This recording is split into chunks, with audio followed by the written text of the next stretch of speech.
What do quotation marks signify? Most readers assume that what appears in quotation marks is a verbal transcript of what the speaker said, and most often it is. Supreme Court Justice Anthony Kennedy said quotation marks allow the reader to form his or her own conclusion and to assess the conclusion of the author, instead of relying on the author's characterization of the subject. But the rules of good journalism are not always very clear. When using quotes, for instance, should grammar and syntax be corrected? Should rambling sentences be tightened? Or should dialect be written as spoken or converted to standard English?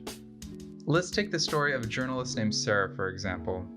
Sarah is a journalist who just wrote a feature story on the 25th anniversary of a local homeless shelter.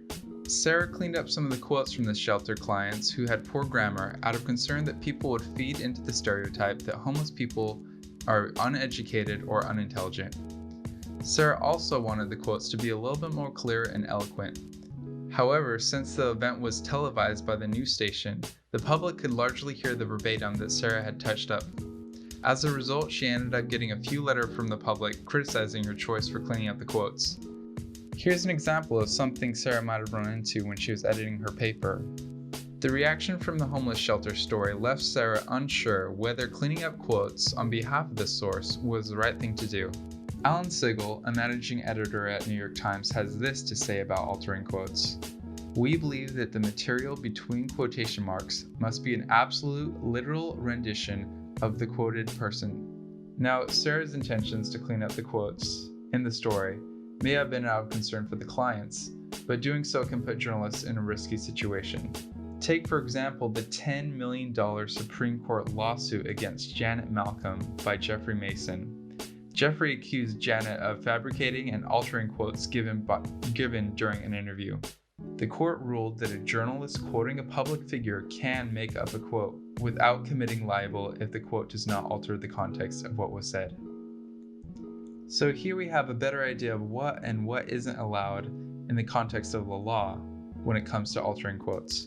But things still aren't necessarily very clear. The USA Today has drawn up guidelines, but even these guidelines are subjective and many reporters and editors disagree on its application.